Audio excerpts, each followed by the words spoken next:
Svijet su prije nekoliko tjedana šokirale slike s Farskih otoka kada su tamošnji stanovnici u tradicionalnom lovu mučki ubili više od 1400 dupina.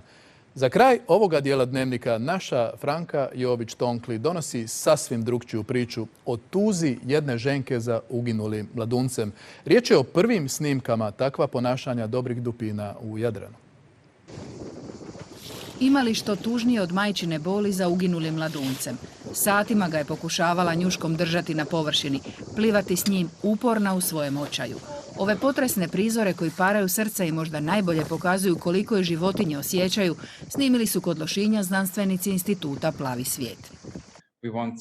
Mi kao znanstvenici želimo uvijek sve snimiti, zabilježiti, da vidimo što se događa, ali ovdje smo s druge strane imali tugujuću majku. Vi vidite tu nemoć i onda je želite samo pustiti na miru da ima vremena oprostiti se od mladunca. I bila je jača ljudskost od znanosti.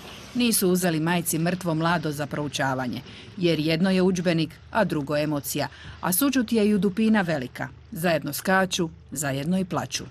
U jednom trenu imali ste osjećaj kao da te jedinke toliko blizu plivaju, kao da je grle, kao da je tješe, kao da je u stvari pružaju potporu u tom tužnom događaju. Međutim, majka niti u jednom trenutku, bez obzira na približavanje odraslih životinja, nije htjela ispustiti svog mladunca. Slično se ponašaju i drugi dupini i kitovi. Za Mediteran je to karakteristično da prvi koji opisao je u stvari Aristotel.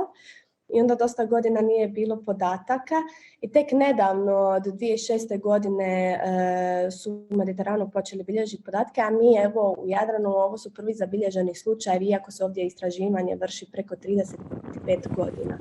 Sve to more i sve to život.